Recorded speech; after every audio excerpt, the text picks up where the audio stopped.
Hello, boys and girls, and all other, appropriate genders of monster out there in the horoscape, and welcome to another special edition of the Major Film Reviews podcast with me, Nathan Major, and my co-host Angel Ruloff. Say hello, Angel.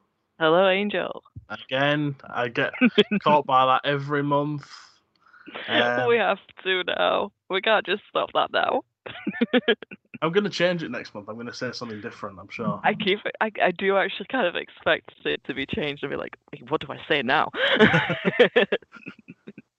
So you catch us in a very spooky mood this week. So as this episode goes up, I'm going to upload it on Halloween. So this is going to be our Halloween special on the podcast. Are you a fan of Halloween, Angel? I am indeed. Although for me personally, it's Halloween. So that's it's my Bloody my foreigners preferred. coming over here and changing our holidays. Um, how technical do you want? No, that's a Celtic festival. It's one of our it's one of ours. Bloody It's just Celts coming back here and reinforcing the beliefs on us. right with your banshees and the Wendigo indigenous to America. I wouldn't know, to be honest. Oh, I am slacking on my mythology. I say mythology. I mean, but yeah, we're the reasons why we carve turnips. Oh, later pumpkins. You're welcome for trying to, let our ancestors, be peaceful and find their way. Every day's a school day and all that. Yeah. Yeah. Yes. So, because I always thought that Halloween was a kind of like really Americanized tradition, which is why I'm not really a big fan of it. Whoops, dropped a bomb there. Yeah, It, I'm not a fan it's gotten personally. heavily commercialized over the past few years.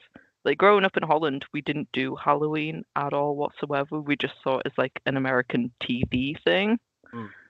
And then moving over to England over the past few years, it's just become more and more of a capitalist holiday. Yeah, I know that it's Sweet.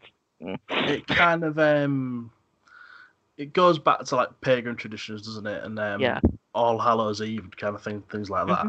And I think there's some association in Mexico with the Day of the Dead too. So I can understand all of that, but it really kind of annoys me when we kind of invent days and holidays just as an excuse to make more money.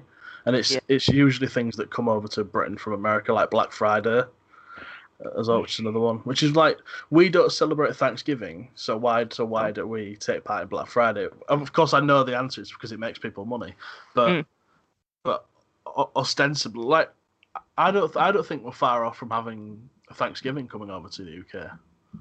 To be honest, it would not surprise me at all. Even though, I mean, I have some very, very strong opinions against Thanksgiving, and it should just be cancelled permanently. Basically, I don't see the point in celebrating that's a another day thing about the where natives, isn't it? Yeah, because it's just that's basically celebrating when America colonized a load of people got murdered. And that's just putting it very lightly. I know that native peoples in America are reclaiming Columbus Day now as Indigenous Peoples Day, which is a good, just step in the right direction. Yeah, and that's just, I mean, as an Italian, I do not claim Christopher Columbus at all whatsoever. To that I say Vavanculo Bastardo. So just no. Thanks. For those that need translations, I'm basically saying fuck off, you bastard. I think we could read between the lines, to be fair. Yeah. Well, I mean, I want to be clear about how I feel about him, and that's just may he burn in the fire of his Tartarus forever. Just no. It's always the Italians, isn't it? Well,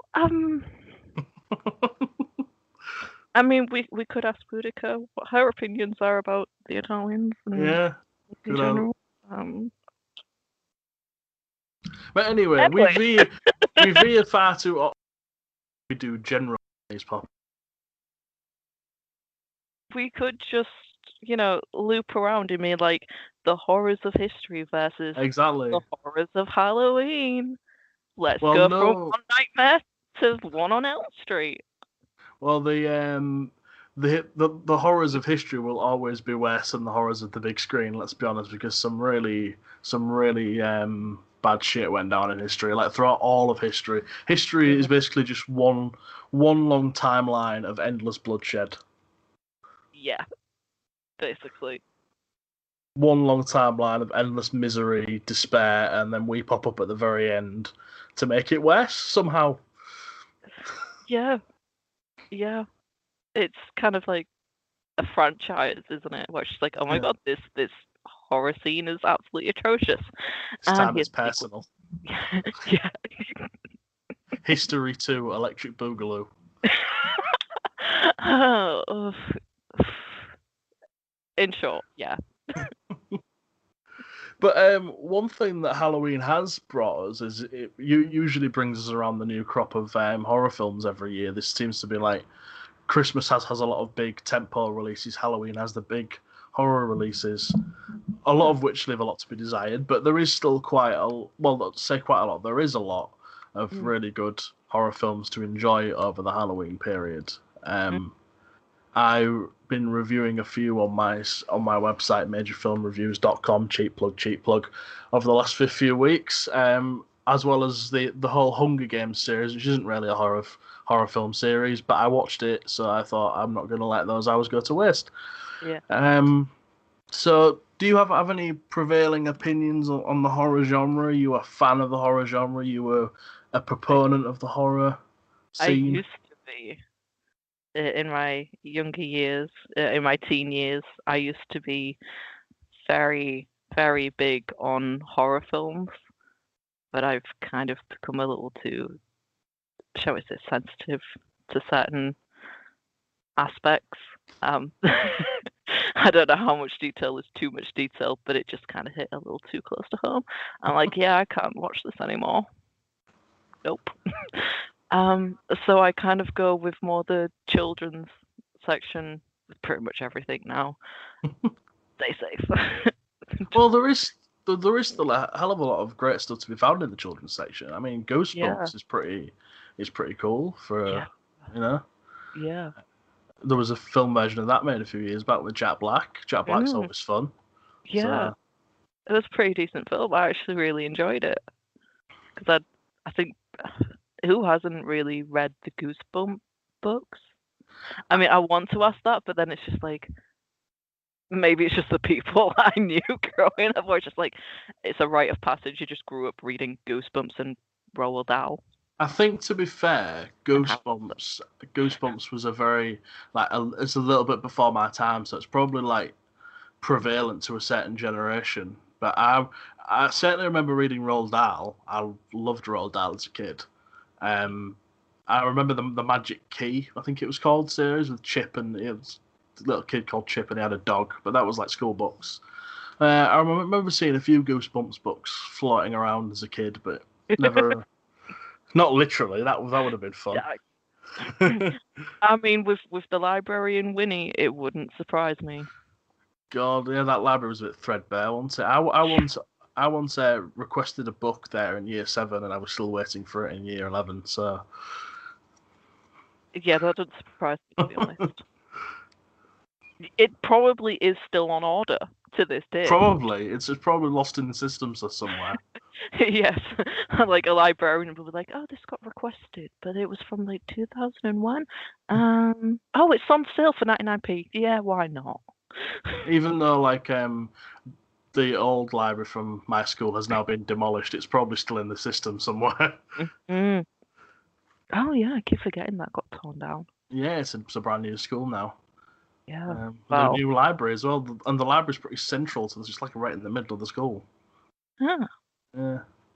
I haven't actually been on the new grounds yet. I kind of refuse to go anywhere near Phantom in general just too much trauma. Speaking of trauma, how about Yeah, those horror films, eh? yeah. I noticed that my top four are all children's.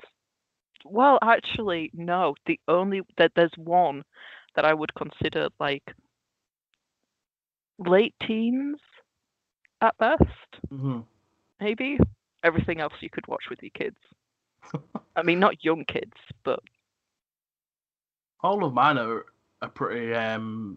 Most of mine are pretty old, to be fair. I've only really been won over in a sense by the horror genre in the last few years, and it's only by the films that use the genre well. Like I I often can't help but roll my eyes at a lot of horror films because they tend to be the same. Like yeah. every film seems the same to me, and there's certain horror tropes that don't make me jump. They just make me kind of roll my eyes with frustration and despair.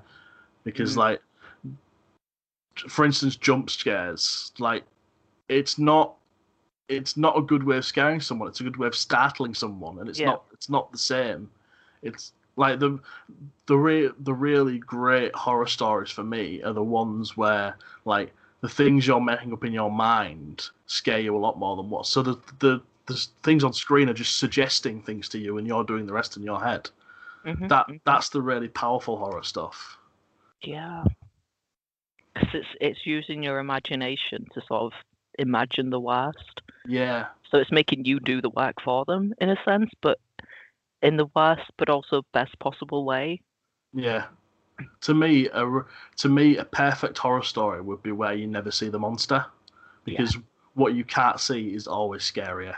Because yeah. what you make up in your because when a mystery is solved, then that mystery then becomes meaningless because now you know what it means. Mm, Like when you explain a horror character's backstory, they instantly lose all their mystique because they're now like functioning. They're just humans who are different. yeah. That they've lost all their mysterious oeuvre. Like, but that Mm. seems to happen in horror films, especially of a certain age, where they just got sequel to Oblivion. Like Jason Voorhees ended up going into space and um, Oh, then ended up fighting Freddy Krueger from the Nightmare on Elm Street for a franchise. yeah. That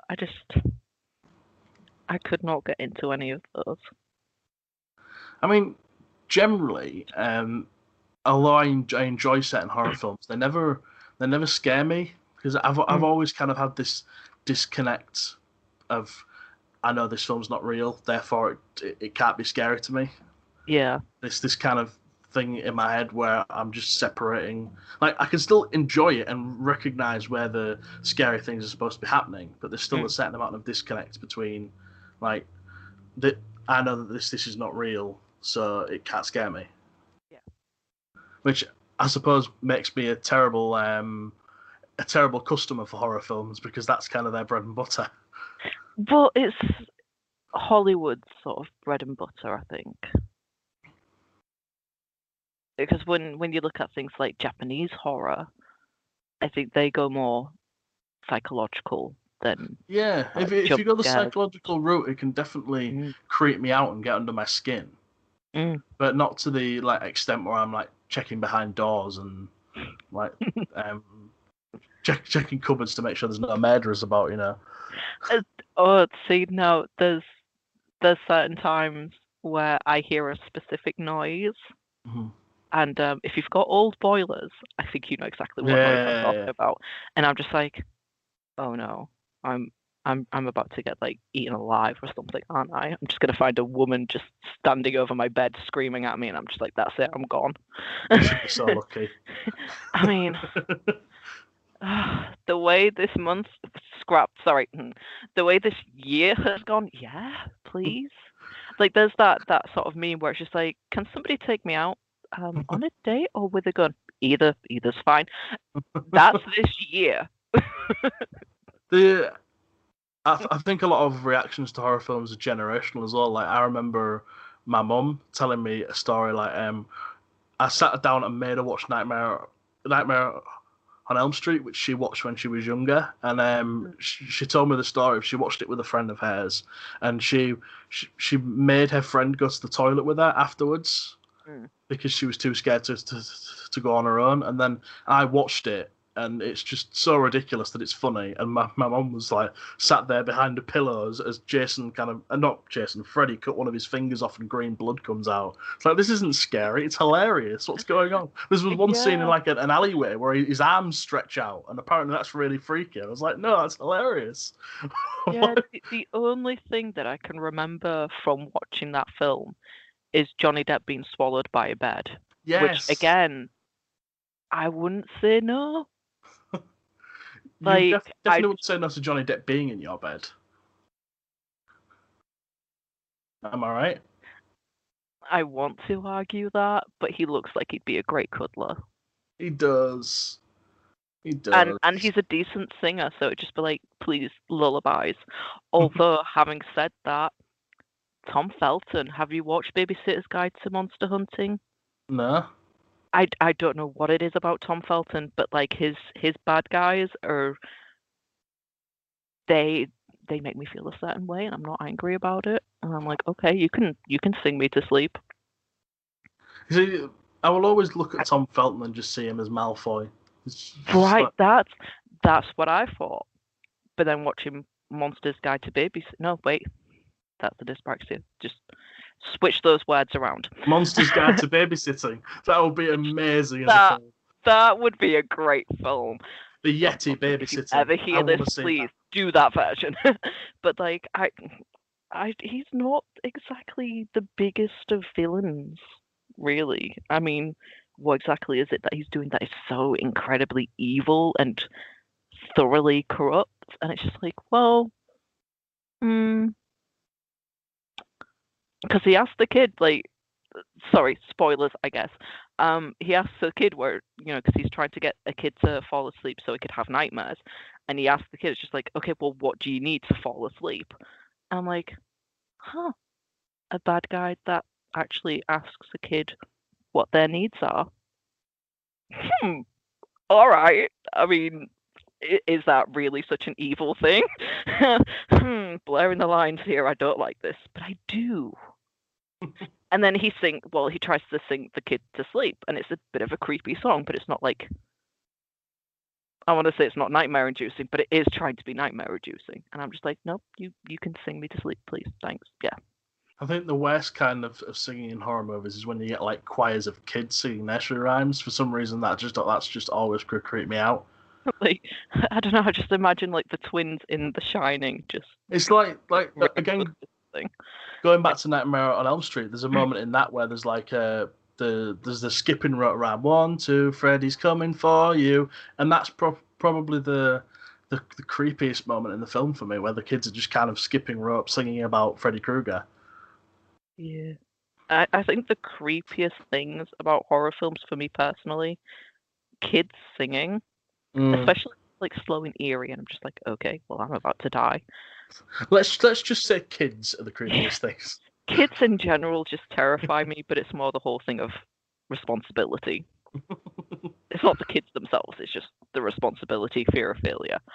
And what's the other thing about horror films that really scares me? No, it's just kids singing. That's all I'm stuck on at the moment. I had a point too, but I don't remember it now because kids singing. No. As you mentioned, the twins from The Shining, they're like the two prevalent kids that always spring to my mind when and spoilers, we will be talking about The Shining later. Yeah.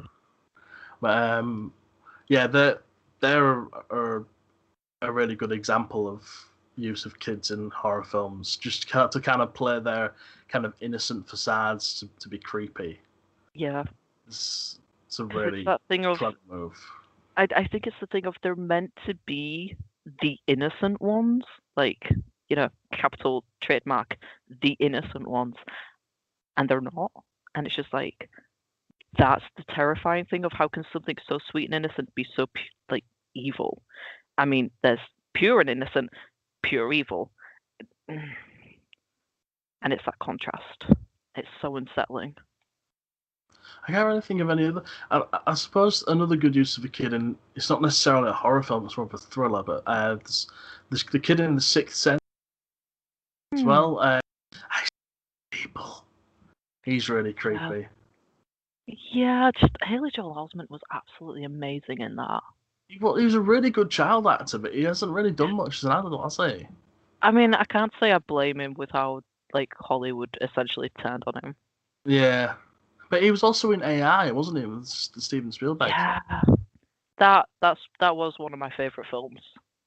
It kind of still is. It's still in like my top list of films I will happily like rewatch. He also has a really unique look. He has a really Yeah. unique face that he's never grown out of. It's always been Mm, the same. yeah. But it's in the kind of the same way that most child actors kind of don't really do much as adults. Macaulay Culkin's a good example as well. Yeah. Yeah. It's a shame, really, because they just kind of get chewed up and spat out, don't they? Yeah, and that leads to a lot of issues, and then they have to go to rehab quite Again, understandably. And with Macaulay Culkin, that's another good yeah, example of that. yeah, and it's just the amount of pressure that they go under, especially having to be in the spotlight, and then Mm. with the press hounding them the way that they do, and it's like these are children. But It's one thing to respect a person's privacy, anyways, but like these are children, like, and and as they hard as have zero empathy for adults, and they have zero empathy for children, and that is going to cause some form of psychological damage. and as hard as we mentioned it is for Mm. those two, it's even worse for female child actors. Like like I Yeah, remember reading that one newspaper had a countdown to when Keira Knightley was turning 18 because like then she would be legal to have sex with in America. and That they're doing the same with Billie Eilish. that just blows my mind that adults would think of that. Like It's it's so disturbing. it's Uh, yeah, and again, like to link it there back aren't to even words to just to link describe it back how. to Halloween, that is infinitely scarier than Mm, anything you will ever see on screen. That an adult, like an adult who's probably married, got kids, has thought, I know what I'll do. I'll put a countdown in our paper to the day when a fucking child is old yeah, enough for me to have sex with them. yeah, Oh, it makes me so angry. yeah. Why? Why do you do this to kids? Especially kids who are making a living, trying to improve people's lives, trying to entertain people, Mm. and the, they And seem that's to be what they doing the get. same stuff to Millie Bobby Brown as well. Because I've seen kind of Yeah. similar things with her, Like and the it's things that I've read about her work in Enola Holmes, mm, and the people are just like, oh well, she's supposed to be 16, but she looks like a young woman, and then it goes on to describe how she looks like a young woman, and I'm just like, you just admitted that she is a literal child, mhm. and you're talking about her in such a sexualized manner. Um, Stop. Seek a Yeah, therapist, please. it's really unnerving. It's really frightening that this Yeah. goes, and especially like in the light of what happened with Weinstein and Epstein, like it Mm, hasn't stopped. Like no. even though like Me Too has happened Yeah. and all that kind of and Time's Up and things like that, it's still going on and nobody seems to really notice because it's such a regular occurrence that we've just kind of written it off as something that's normal. It's not that people aren't noticing, it's that people aren't listening. And it's the thing of you can try and, say, hey, this is happening, something needs to be done about it. The people that have some form of power to stop it choose not to. And there's a variety of reasons. Some are just baffling. And it's just, It's exhausting, isn't it? yeah. It's it's just it's terrifying. It's Mm, exhausting because it happens. It doesn't seem to ever slow down to mm-mm, any aspect. Like we can go back to the kids of the child acts of the 80s. It happened to yeah. them, to the 90s, to up to right now. Because there was something about Willow Smith as well a few months ago. I can't remember the exact details, but someone had like overly sexualized hair, and like Will Smith got Yeah. involved in Jaden and things like that. Mm, And and then there's Millie Bobby Brown and Billie Eilish, as you mentioned, who specifically has said in the past that she wears the clothes she wears to stop herself being so sexualized. And the fact that she has to do that is really upsetting. Yeah. And it's a damning indictment of the world that we currently live in, that so someone who's been 15, 16 has to think that they have to wear baggy clothes, otherwise people will just basically see them as sex objects that sing. And they still do that anyways, because the amount of like nonsense that I'd say nonsense lightly, the amount of stuff that I've read where they're still sexualizing her with the baggy clothes, which is like, oh, just imagine the body underneath. I'm like, that is a child's body. Stop. Seek therapy. Get off the internet. Just don't walk away. Just. The world's a mess, isn't it? Yeah, and those are the real horror stories of our society. Well, I was going to link it in nicely to the first film that I was going to talk about, because I just recently watched it and reviewed it, and the leading actress was kind of a child actress. I think she was about 16, 17 at the time. So Jamie Lee Curtis in Halloween, the original, the 1978 one. See, I thought you would have like linked in with The Exorcist, because that does depict. Yeah, I've forgotten about The Exorcist. I wish I could. That still haunts my nightmares. Well, the reason I'd forgotten about it is because I've never actually watched it before. But that's my own personal, like, there's certain things that I just can't think to do with children being sexualized in any way, shape, or form. I ended up walking out of The Hills of Eyes within like a couple of minutes, because there's a scene where an actor has got like a fake knife to a baby's face, and the baby is screaming its head off, their head off. I think we should respect a human being, no matter what age. Speaking to self, by the way. So the baby is screaming their head off because, you know, it's in a stressful situation. There's a guy holding them, being aggressive with an object to its face, and I'm just like, okay, well, I can barely like stomach any form of rape scene, and I'm just like, okay, well, that's heavy. That's too much. I am close to vomiting. Okay, the baby is clearly traumatized right now. I'm sorry, friend. I have to go. I can't deal with this. And I left. And then a couple of minutes later, my friend walked out and was just like, should have walked out when you did. I'm like, oh my God, it got worse. Like, yeah. And it says something that my friend walked out, because he's not the kind of guy that does easily walk out on films. Like, he can usually stomach a lot of things, like, you know, the stereotypical, you know, IR man, rah, kind of mentality thing. And I'm just like, you walked out that serious. I don't feel so weak. Thank you. I think, as I've mentioned before, I can kind of accept almost anything happening in a film as long as it's appropriate to the context of what's going on. So, like, if there's, say, like, a rape scene, to put it like that, I don't usually like talking about these things anyway, but if there is, like, something like that, I want it to mean something in the context of the film and not just be there for the sake of a shock. Yeah, like is there a plot point to this? Does this drive the character forward? In like, is there any form of character development, plot development that kind of comes from it? It's just, I mean, for me personally, I'm just like, most of the time it's a no, but I'm struggling to think of an occasion where it is logical. I'm like, but I have my own personal feelings on that. Yeah. But like with this, because the baby was clearly traumatized, I was just like, no, I can't. I don't have the psychological willpower for this. Is the Hills of Eyes the one about the inbred family that live in there? The Hills. Yeah, I thought so. Because that was another. Was it a Wes Craven one back in the 70s and 80s, remade in the 2000s? Yeah. Yeah. Because Emily DeRaven in it, and I just. Yeah. But we're here to discuss our personal favourite horror films as well, Yeah. which I mentioned one a minute ago, and that's one I've really recently just watched. It's Halloween. It's pretty much the basis for the whole slasher genre. It started off a lot of the common tropes, but also because it's the first one, it was the one that had kind of carte blanche to kind of set the bar quite high.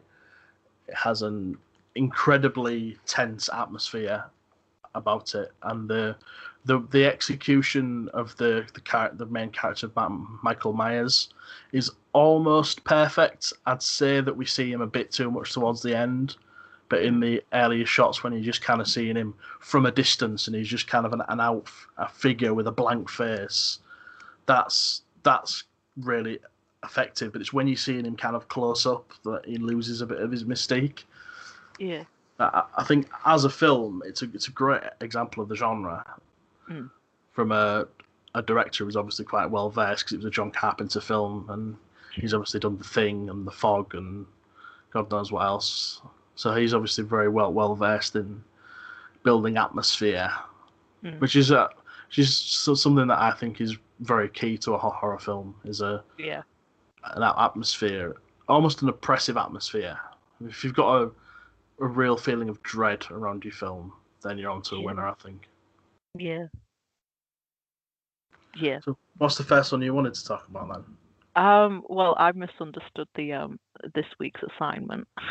I just put down Halloween instead of horror, and I just had the question of what makes a Halloween film anyways. But I do have horror films on here. Yeah, that's fine. We can deal with that. Yeah, and I'm still kind of struggling to decide which one is like my all-time favorite because like what do you expect from somebody that's on the A spectrum with the gender that's just like nope. I can't make up my mind. Yeah. So yeah, I think with my top three, two of them are Japanese. And one of them the third one's a franchise. The only way you could be more predictable is if it was a Korean film. I was struggling to think of a Korean horror film that I'm like, oh my god, I'm in love with this. I mean, unless we can class Parasite as a horror film. Well, But I not was really. just about to say, there were Yeah. aspects of horror in a lot of Bong Joon Ho's films. Because I went to go Yeah. see Memories of Murder last night Mm. for the re-release, and that's kind of got elements of a horror film about it Yeah. too. As is Mother. Mother's got a bit of that tinge about it as well. Yeah. So, but I think the Japanese are the ones that have kind of got the franchise on horror, haven't they? The creepy Yeah. Asian horror thing. Yeah. And with theirs, it's more psychology and mythology, which is just amazing. So for my top three horror films, yeah, it's The Ring, The Grudge, and Saw. And The Ring and The Grudge are the original Japanese ones, I'm imagining. Yeah. Right, Yeah. okay. The American remakes are just an attempt was made, I guess. They did what most American remakes tend to do, and that's try to go for too broad a palette to Yeah. appeal to too many people when it really is a niche Just too thing. many shock horrors. Yeah. Just not shock horrors. Shock value. I've never been able to stomach Saw, to be fair. That's one of the things that does really tear me off some horror films. Yeah. It's kind of unnecessary levels of kind of violence and body horror. I think the Saw is a great. I think that's one of the things that kind of brought forward the terminology torture porn. And I'm just like, okay, first of all, Carrie Yules. Secondly, the psychology behind it. Thirdly, the puzzles, because it's not an outright, oh, I'm just gonna get random people and just kill them. It's just like, okay, well, these people have been in situations that they shouldn't have been in, and like they kind of need to redeem themselves. So I'm gonna put them in situations where they can get out of it if they just listened. There are lessons to be learned from this. I mean, let's play a game, and it's just like, no. So I'm pretty sure that the person then, who the screenwriter of Saw who came up with the ideas of the puzzles needs to see a therapist ASAP. Yeah, because like it's some major complex where you're just like, you're playing God. This isn't for you to do. Like,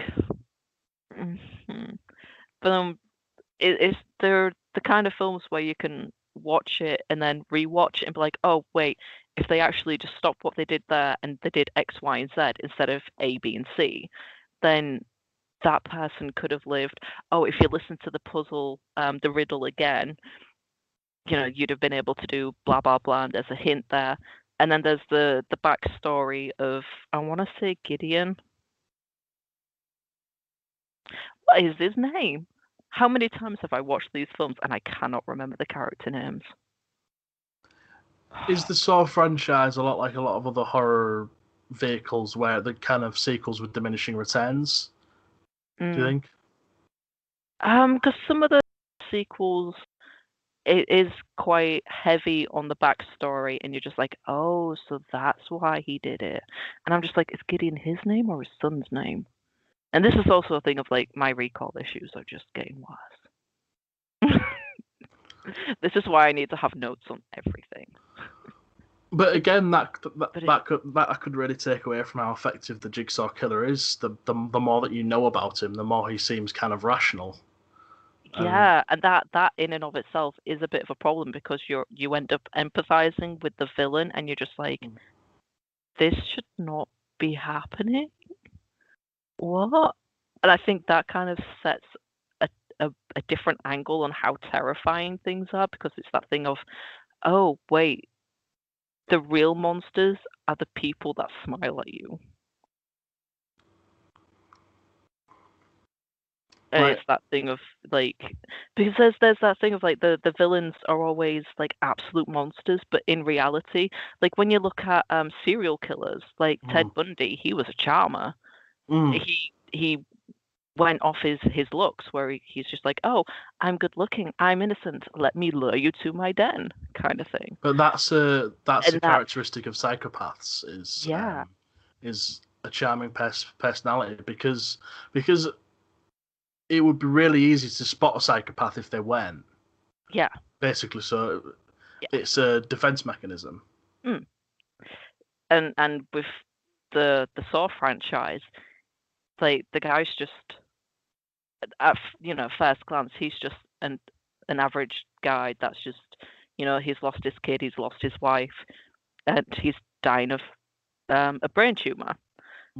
And it's just that thing of, oh, well, he may appear normal, but he's actually just incredibly twisted, and maybe just beyond the help of a therapist. But I've said in the past that a really good villain is someone that you should that you could justify if it were for the way they went about things. Whereas I think that's the exact opposite for a horror villain. Like you want a horror villain to be as monstrous as possible and as kind of irrational, and because people who are irrational and behave erratically make for more frightening characters. See, whereas I think the frightening characters are the characters that I kind of recognize. Like with the Harry Potter series, Dolores Umbridge versus Voldemort. Oh God, yeah. Everybody knows a Dolores, and that's terrifying because they're real. Yeah. And it's just a thing of, in Saw, he's real. You've met that person. I suppose and that's terrifying.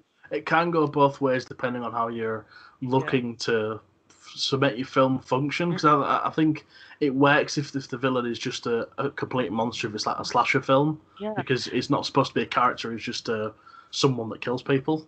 It's just like a good old fashioned sort of story time bad guy, like with Snow White, and just storytelling, isn't it? He's basically the boogeyman, isn't he? Yeah. Yes. Yeah. I was just Whereas trying to when you're find. thinking of more psychological horror, that's when you're thinking of the more kind of down to earth characters that you can recognise and are Yeah. therefore scary. Mm, mm. I think that's kind of why with my top three, the three bad guys, the three villains, essentially are real life people that have just gotten so twisted. They're not really that human anymore. I don't consider, for the sake of argument, I'm calling him Gideon because I can't remember his name. He's, I don't think he's human anymore. Whereas all the kind of characters on my list are kind of more towards the outlandish spectrum. Like I really like Halloween. Another one that I'm going to talk about later is It, the most recent version with How did I Pennywise. forget it? Oh. And also another one I'll be talking about later is Don't Look Now, whose final who it's revealed in the end that they're kind of the one that's been following them the whole time is like a really old little person in a child's coat, which sounds ridiculous, but it works strangely enough in the context of the film. Yeah, no, I don't know why. And What's it called? Orphan? yeah, Yeah, since we're thinking of broader Halloween films as well, I'm going to throw in Rocky Horror Picture Show and that's on my list. Nightmare Before Christmas as well. So we'll be talking about them before the episode's out. So you've got Rocky Horror on your list as well. Yeah, that's on my I've got my top four, and then I've got my secondary list where it's like, is it a Halloween film? Like, what actually constitutes a Halloween film? Because like with Christmas films, it's films that are set around Christmas time.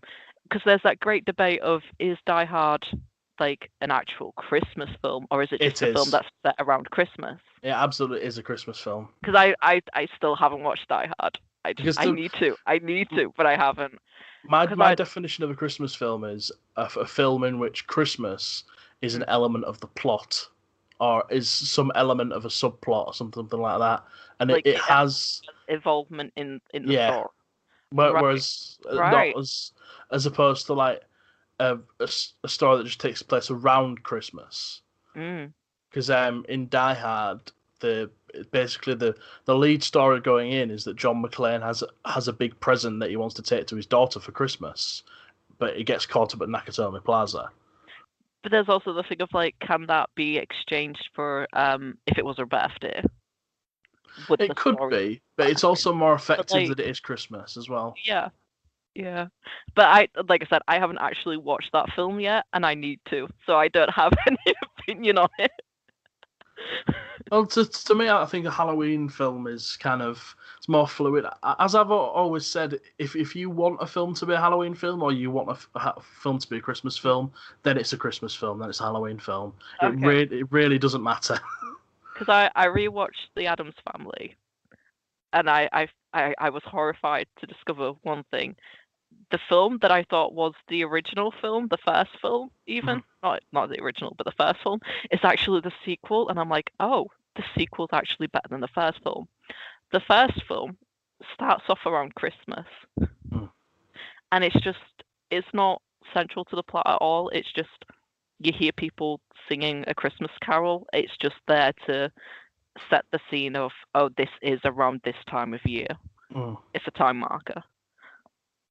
And yeah, like, can Addams Family be considered a Halloween film because it's the Addams Family? I think there's a... But you can watch it all year round. There is the precedent of Nightmare Before Christmas, which I think is both a Halloween film and a Christmas film. It is. Because both holidays have an influence in it. It's a crossover film. Yeah. It suits both. And I love that. If you were to take the Halloween elements out of it, it wouldn't work. And if you were to take the Christmas elements out of it, it wouldn't work. So therefore, it has to be both. It has to. It's one of those where it's a crossover film. Yeah. It is simultaneously Halloween and Christmas. Because it's a Halloween king going over to a Christmas being like, this territory's mine now. Please and thank you. Did I say please? Did I say thank you? No, it's mine. Also, reviewed Nightmare Before Christmas the other week on my website because it's actually one of my favorite Christmas films now, and it's also one that I like to watch for Halloween as well. I think it's probably like the last, like a really good modern example of how stop motion can work alongside modern animation. Yeah. And also, I don't know how many times I have to say this, but I guess at least it's one more. It's not a Tim Burton film. It's not. I don't know why it's called Tim Burton's Nightmare Before Christmas. He literally just wrote the story. He wasn't the director. It's not his film. He's the writer, isn't he? Yeah. Because usually films go by who's directing it. Yeah, and like that's like calling Poltergeist Steven Spielberg's Poltergeist. It's not a Tim Burton film. It's a Henry Selick film. But then there's also the fact of the music in it, which is great.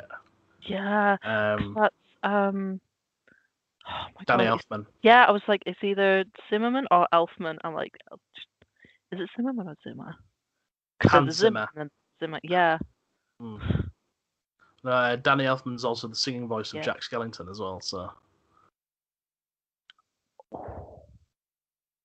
this is to me. I probably read that forever ago, but this is like new news to me.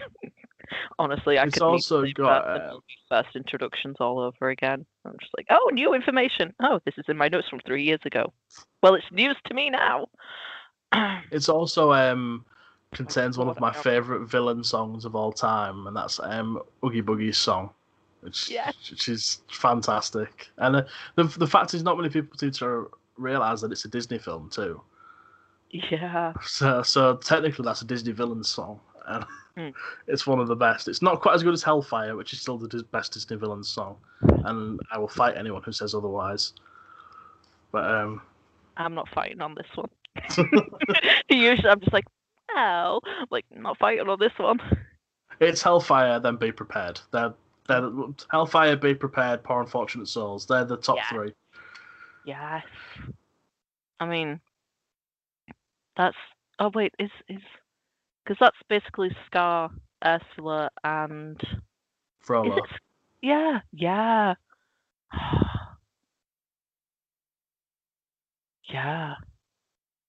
I think Ursula is like one of my best non-villain villains.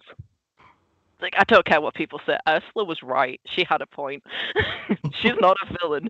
She may be technically the bad guy, but she's not a villain. But that's another story. That was our story for last month. Yeah. We did the Renaissance last month. Yeah. I kind of went on one with Ursula then, didn't I? I just.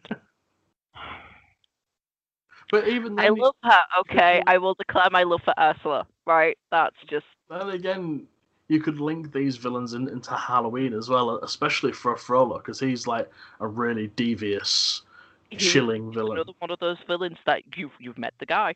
Yeah. I think I said that last month as well. Yeah. Oh my goodness. So we have Nightmare Before Christmas, and so let's talk about the Rocky Horror Picture Show then.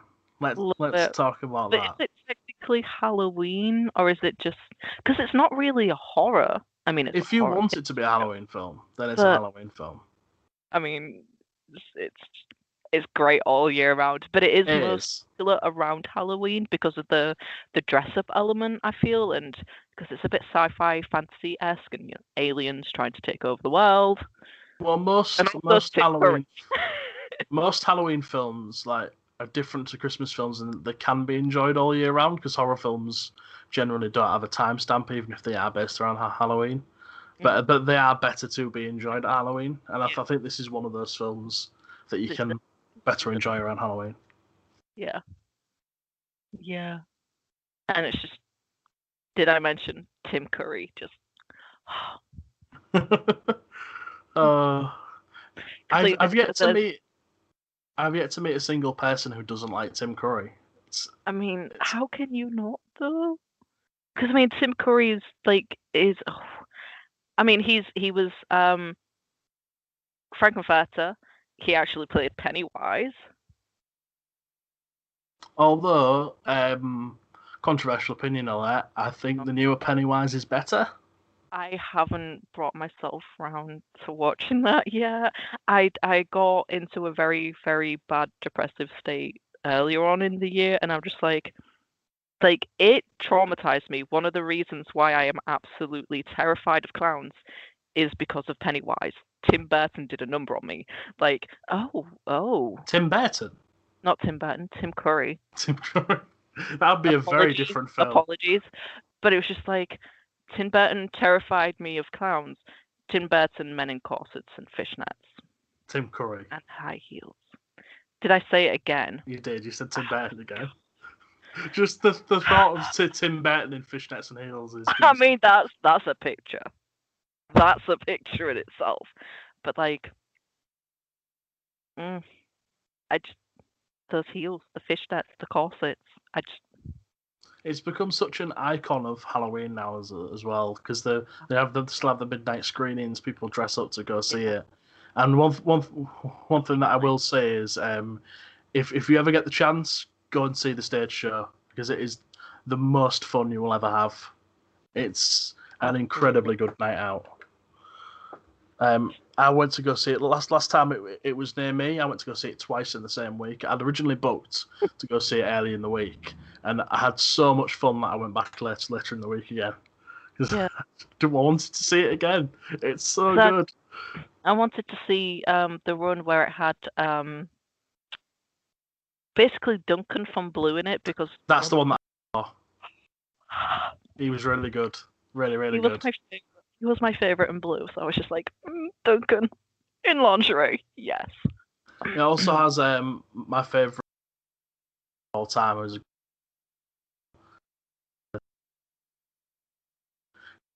Riff Raff for about 10 years. He's played it for like 1,500 performances. He's played it for longer than Richard O'Brien did, and wow. in my opinion, he's probably better than Richard O'Brien as well. Even though Richard O'Brien wrote it, he's the one. Have your opinion? How dare you? Because I wanted to also see where Ridian was playing Rocky. I don't know if you remember or know who Ridian is. Yes, from the X Factor, I remember. Yeah, because he was the operatic guy. Yeah. I was just like, yeah. I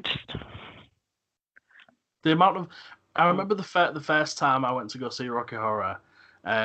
The theatre that I went to in Hull has got like a little bar on the back called the Old English Gentleman, where after the show you tend to go in there for kind of a pant and a kind of, especially if you've been on stage performing, which I've done there a few times, you always go to the Old English Gentleman for a drink afterwards.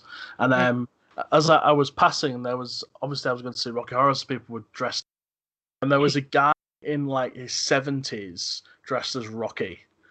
And he was like goodness, really old and and he wasn't like an old guy who was in good shape. He was just like an old guy in just like a gold lame shorts and nothing else, living his best life. Exactly. I want to be that guy. Like, you can't be hung up on like body image or anything like that. Just live your life.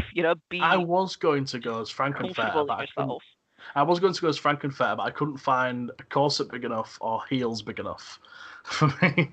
Otherwise, I would have totally gone as Frankenfurter. That was, we knew each other around that time, didn't we? Yeah. See, I could have had a corset for you.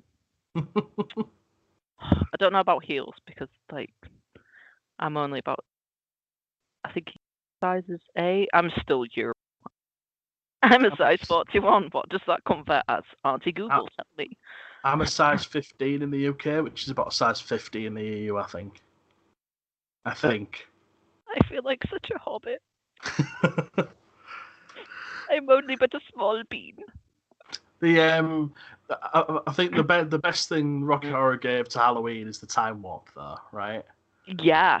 That's a and of course, parties of any age and time or occasion. Of course. I mean, you always have to follow the time warp. Funerals where people have done time warp. Sorry? Oh, I definitely want the time warp at my funeral. Now you mentioned it. Yes. Mine. I've got like a will and testament drafted up, and I've put it as a demand. People are not allowed to wear black at my funeral. If they do, they have to forfeit and wear like a sparkly colourful rainbow wig, and it's like, yeah, time warp. My two musical demands are now well, I've got always look on the bright side of life. That's got to be one. The time warp's going to be the one like in the middle of the service where everyone's got to stand up and do it. Oh my god, the actual service, yes. And going out, I might have Going Underground by The Jam because I'm. Oh, that is so like inappropriately appropriate though. I'm not even a fan of The Jam. That's just the song I want. I just want them to be walking out and going underground, playing in the background. Oh my goodness, yeah.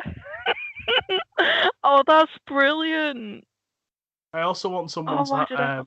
I also want to hide like a tape recording of my voice inside the casket.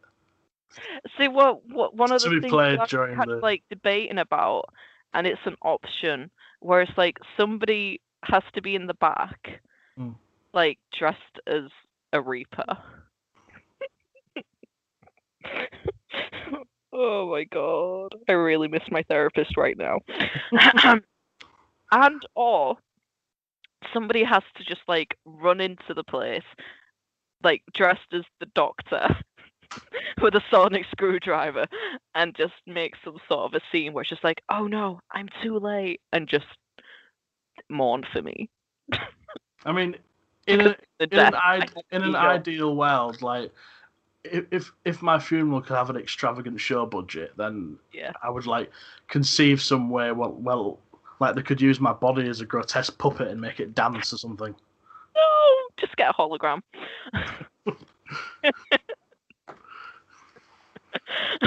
Oh my goodness. Because I want people to laugh at my funeral. That's just what I want. Yeah, same. Life's miserable enough as it is. How did we get onto this topic, Angel? How do we get onto these things? I don't know, but I really miss my therapist right now. I need to give her a call in the morning. Like, hi, I need your services again. And my voice is doing that thing I was telling you about. Help me, the voices have started again. I meant my voice, not the internal voices, because, like, I've given up trying to control them. Anyways, horror. Rocky. We mentioned. Yeah. I think it's like tradition that the time up should always be followed by Sweet Transvestite. You all right there? I just got a little too excited about the idea of people doing time warp at a funeral hall. I've just got this like hilarious vision of like someone like in like waves of tears doing the time warp.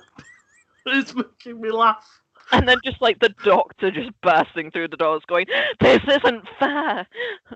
Wait, I'm too late. No." It's like just as the thought of a really sad mourner doing it's just a jump to the left. That makes me laugh. I'm such a terrible person. Somebody dressed as the Reaper in the corner, just like shuffling along with it. Just bobbing along to it.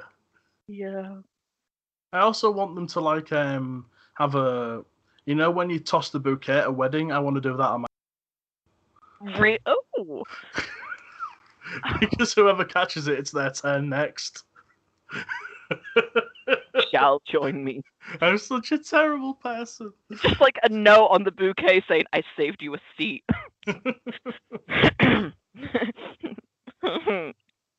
Why does death make me laugh so much?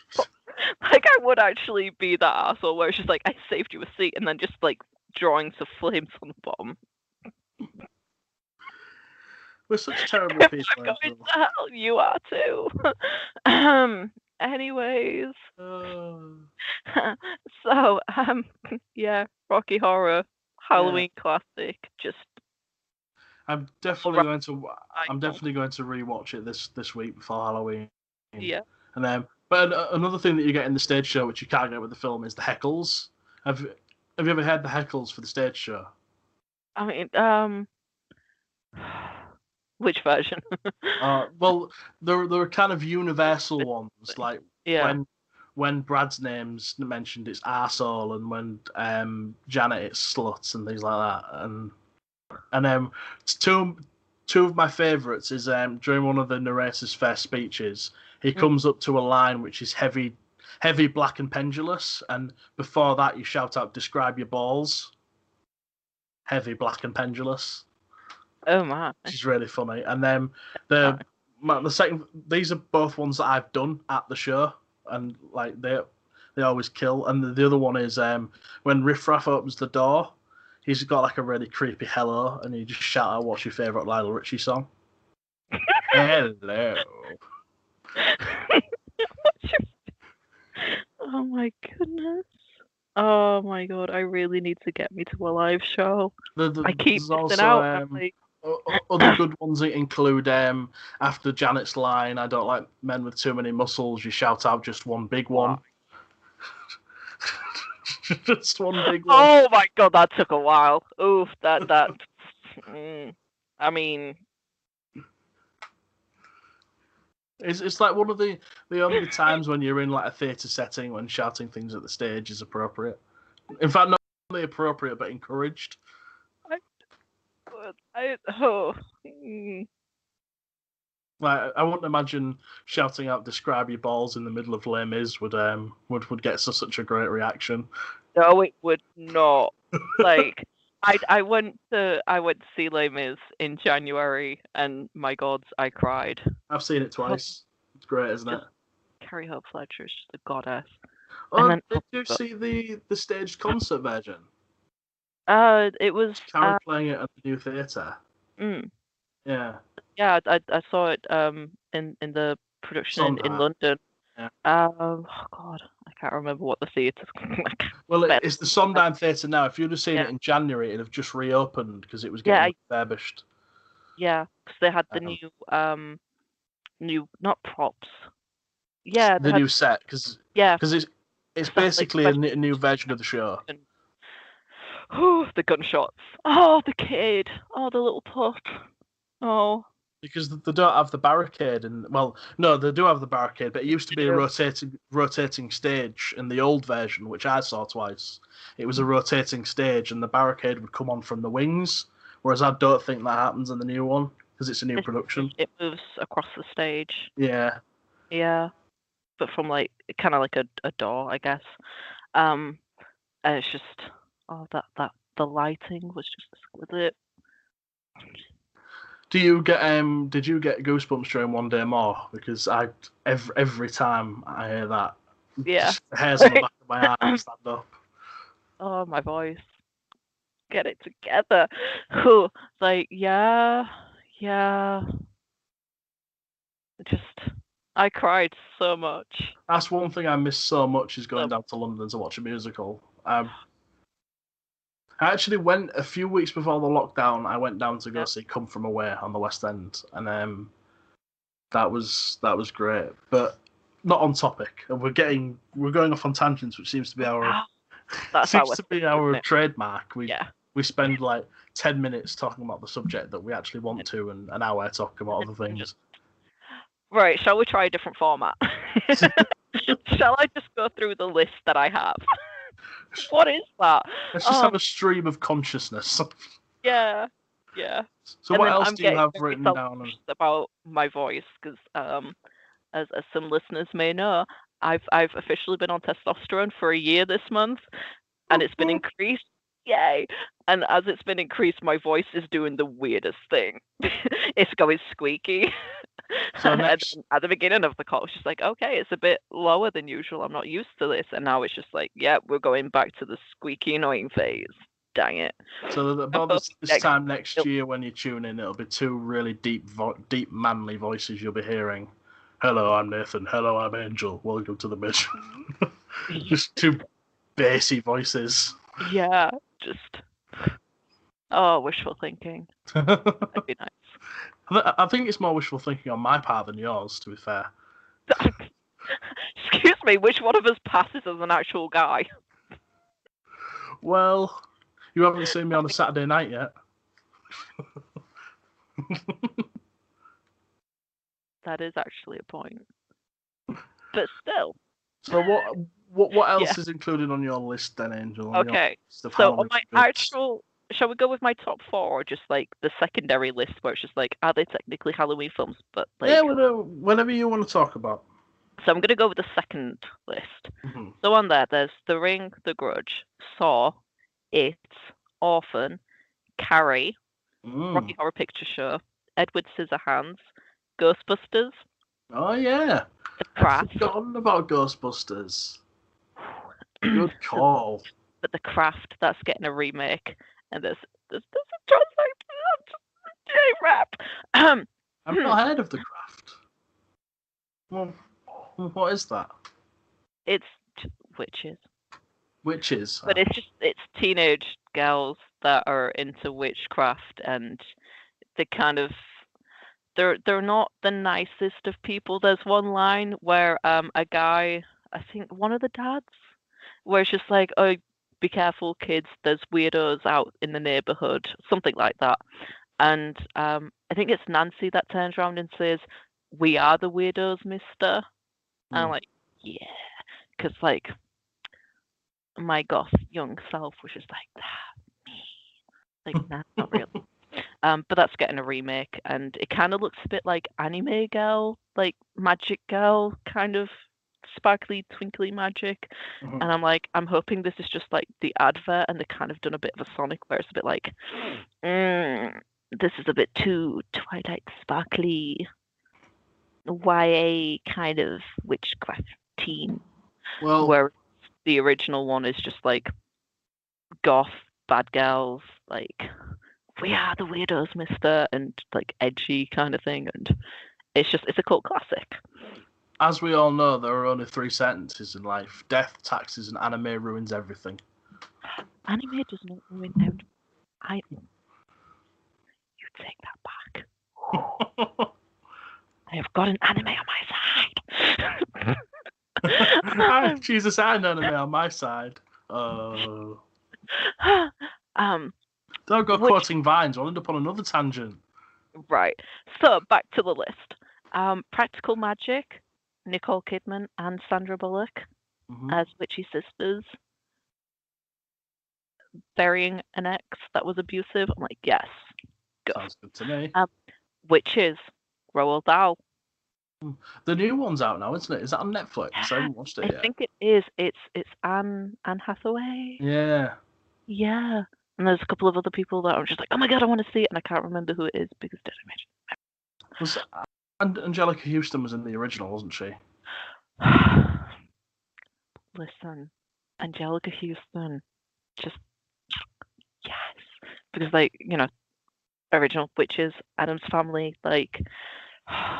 Oh yeah, she was Morticia as well, wasn't she? Mm-hmm. Yeah. Oh, just Morticia and Gomez. Like, I want that kind of love, please. Thank you, universe.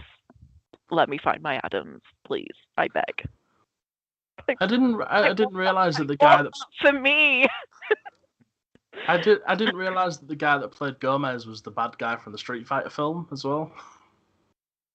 That he is. He is, yeah. Huh. I know, weird, right? It's like finding out that Alan Rickman was in Die Hard and Robin Hood. I'm like, yeah, he was the sheriff of Nottingham in Robin Hood. Yeah. I'm like, that was Rickman, really? I haven't rewatched that. That's such a hammy film. Yeah, yeah. Kevin Costner's accent. Oh my god, who told him he could do a British accent? Okay, but the superior Robin Hood is, I've already mentioned him, Carrie. Many tights. It's many tights. Because at least they address the campiness and the whole thing of like, leave us alone, Mel Brooks. Like every time I hear somebody say Mel Brooks, that line swiftly follows. So such a master of satiring film. Yeah. Like I really like Spaceballs as well, but that's getting off on a different tangent. Yeah. I have 2 more on my list. Right. Sleepy Hollow and Dracula. Is that the Francis Ford Coppola Dracula? The one with Winona Ryder. And Gary Oldman playing Dracula. And I've noticed the theme with the actors in my favourite films It's basically Christina Ricci, Winona Ryder, Johnny Depp, and Tim Curry. And Keanu Reeves doing a terrible accent, as he did Dracula. An attempt was made. Listen, he tried. That's the He thing has to about have a flaw, okay? People cannot be completely and utterly perfect. That is Keanu Reeves' flaw. Well, that's the thing about Keanu Reeves is he's so great, but he can't act, but he's still so good. He can't act. It's not fair. Bill and Ted, okay? That's just him being himself. That's my argument, Bill and Ted. Keanu Reeves can act, Bill and Ted. Oh my god. That's just like saying The Rock can act. He's basically been playing himself for the best part of 20 years. Why are you attacking me like this? I mean, I'm not saying it because I don't like Keanu Reeves. I love Keanu Reeves. Mum was watching Rampage last night. Was it last night or the night before? I don't know what is time. And I just kind of, I was just like, oh, Dwayne Johnson. Which film is this one? The one where he fights a giant monkey. Because I thought it was like one of the Fast and Furious films. I was watching the new Spitting Image the other day. Go up and it's like, oh, there's a gorilla. Nope, not the film I thought it was. This isn't Fast and Furious, Mum. What is this? Oh, it's Rampage or King Kong or something. Oh yeah, Rampage. I was watching the new Spitting Image on my TV the other day, and the Rock appears in that, and his kind of thing is he has like a miniature Kevin Hart in his pocket.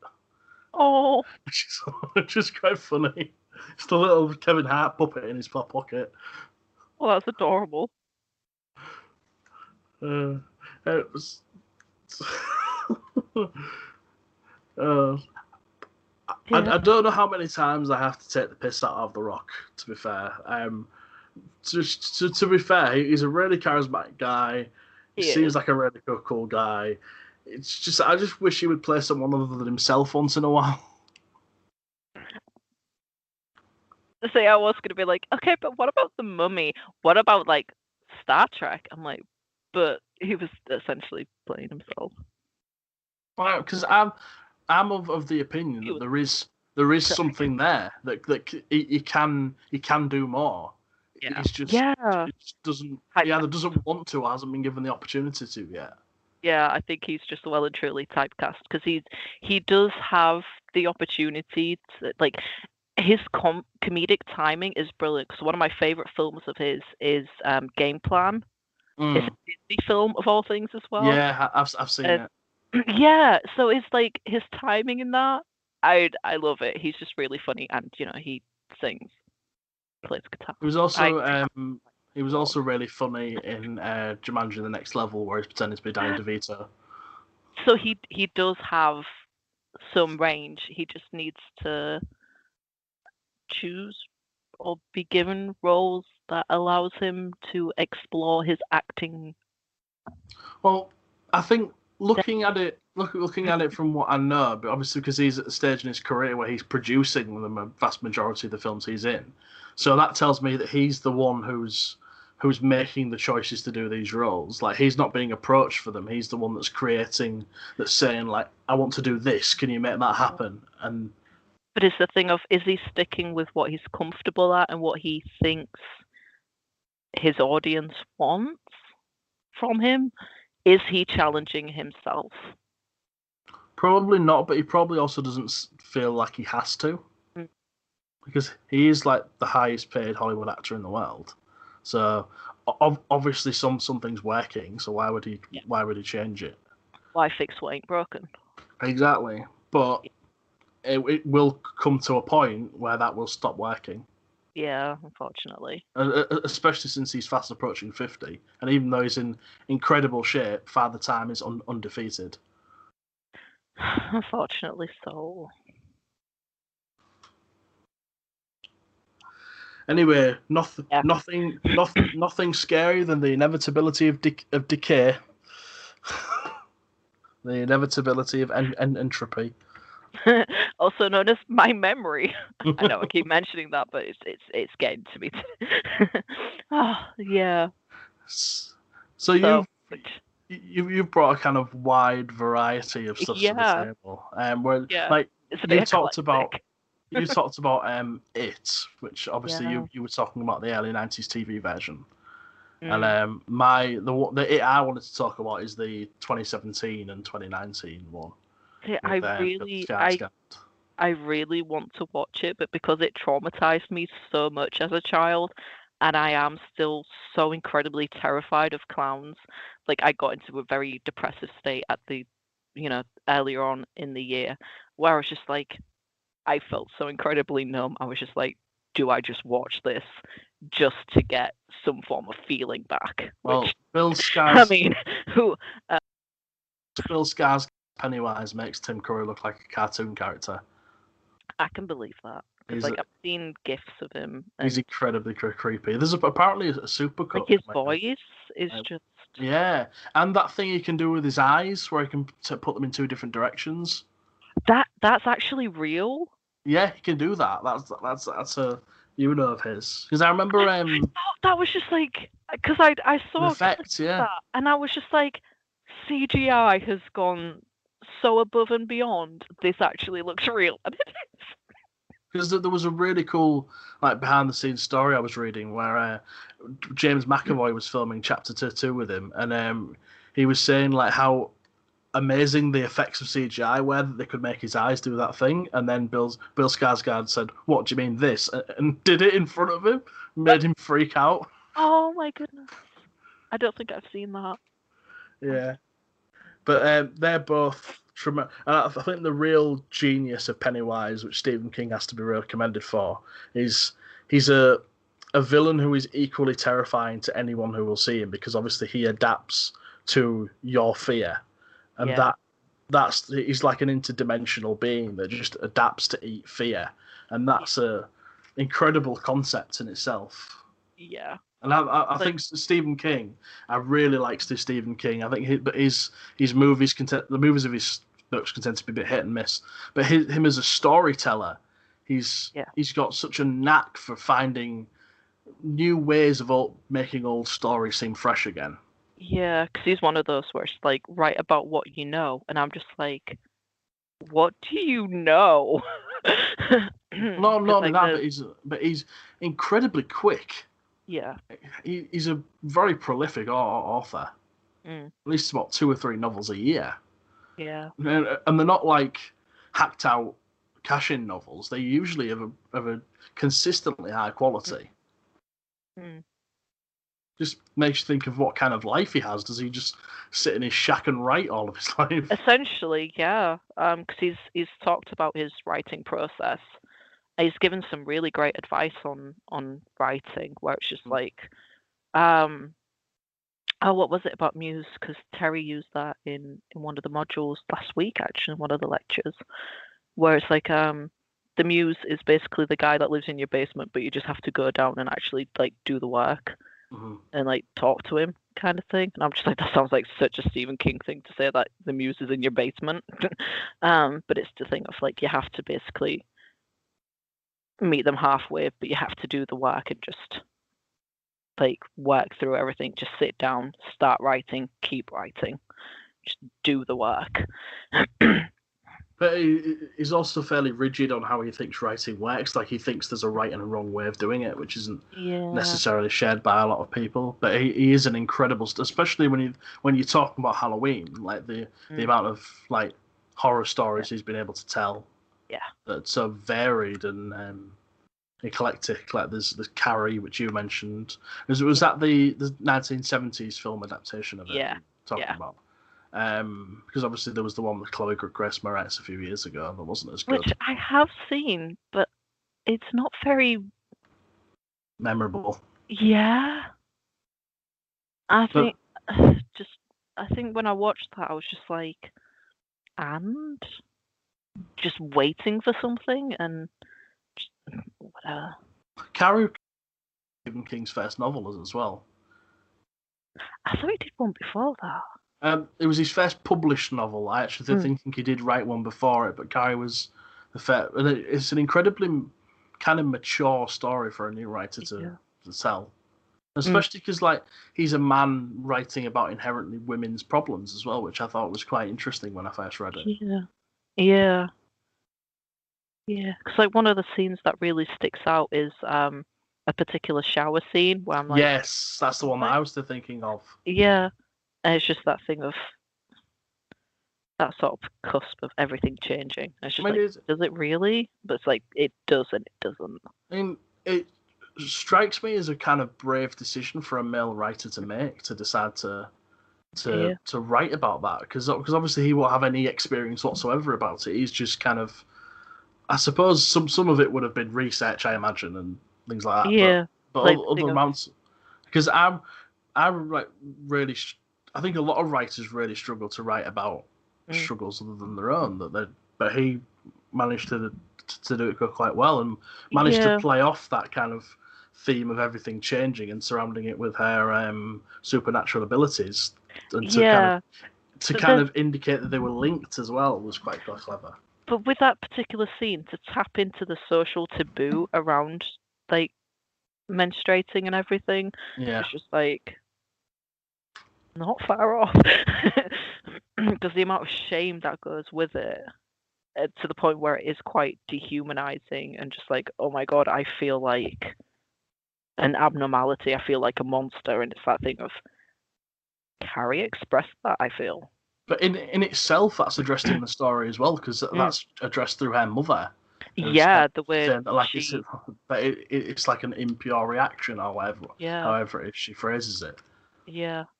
So with that religious cult mind. Yeah, it's really peak. I'm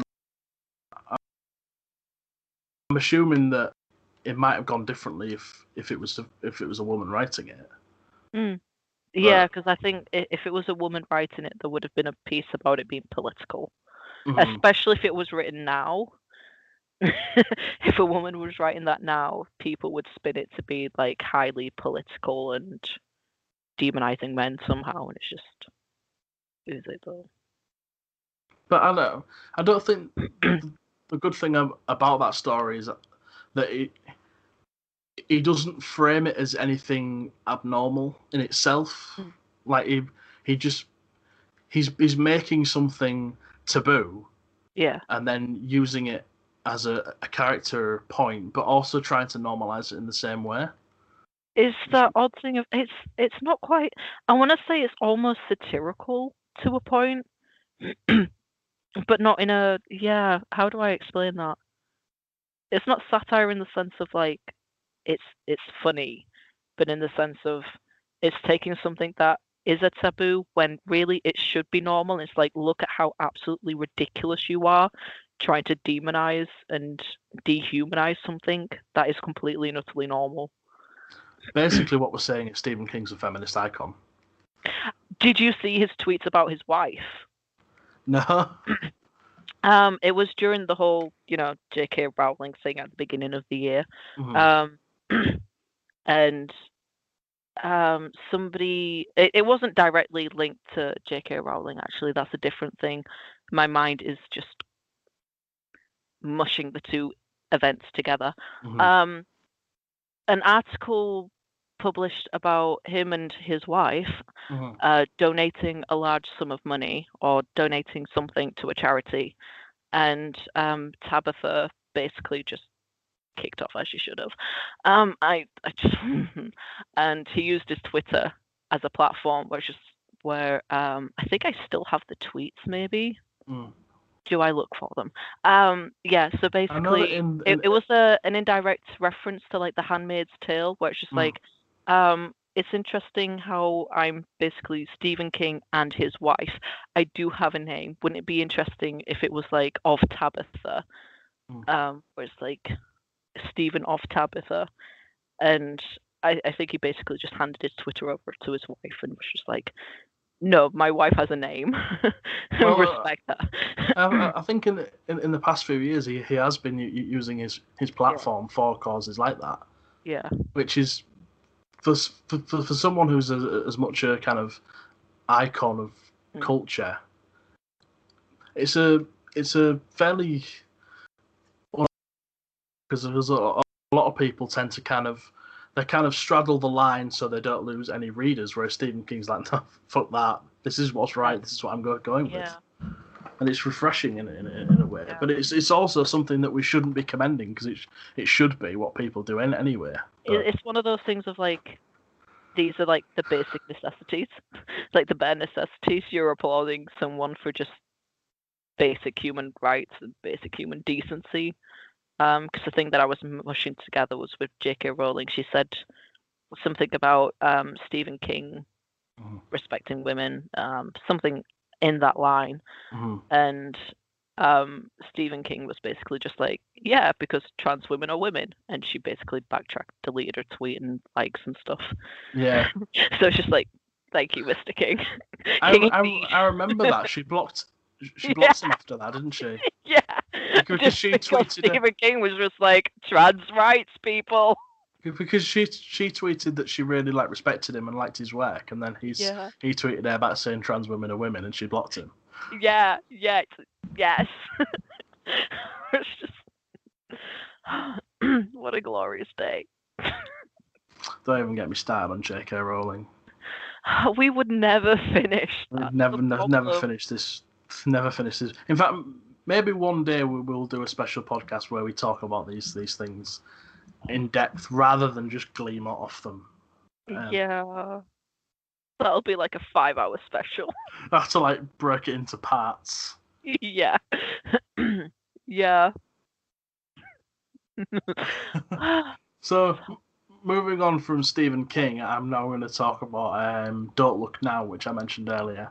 Which is the one with the little person in the children's coat. So basically the pitch of this is that it's about two parents whose daughter accidentally drowns, and when she drowned, she was wearing a red, I think it was red or yellow. Anyway, it was a waterproof overcoat, and a couple of years. Sorry, I'm googling it. It's red. It's red. Right. That's good then. And basically they moved to Venice, and they're kind of followed by a little, what they think is a girl in a red coat, and they're kind of followed by this girl, and bad things start happening. And then at the end, I mean, I would say spoilers, but this film's 45, 50 years old now. So if you haven't seen it by now, 1973, so it's nearly 50 years old. You definitely should watch it because it's brilliant. But the ending reveals that it's been a kind of deformed little person in a coat that's been following them, and she kills them both. And that's. But it's not necessarily that twist that I like it so much. It's the kind of the tension building up to it and how it plays off kind of parents' grief. Because for the first half of it, you're led to believe that this is a parent's guilt weighing on their mind, thinking that they're seeing their daughter out everywhere because they blame themselves, and then kind of find out that this is a real person that's sort of following them. And again, I overuse this word a lot when I'm talking about horror films, but atmosphere really is what makes or breaks a film like this. And there is a feeling of being unnerved by everything about it. Even I think I knew the twist when I watched it, because I first went to go see it on Halloween night. There was a special showing of it at the View Cinema. I knew the twist going in, and I kind of thought it was a bit ridiculous. But then when it happened, it made sense, and all the pieces slotted into place. But it's a kind of example of classic British horror, post-Hammer horror kind of thing, where we were doing different things with the horror genre and pushing the envelope a bit further.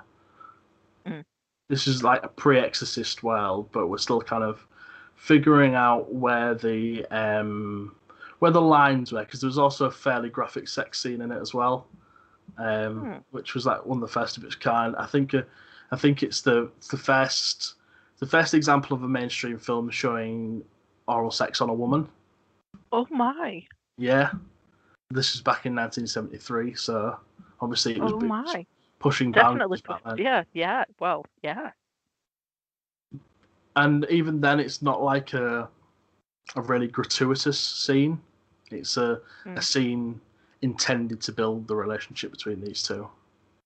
It's also made by a really good director by the name of Nicholas Roeg, who also made The Man Who Fell to Earth, the David Bowie film.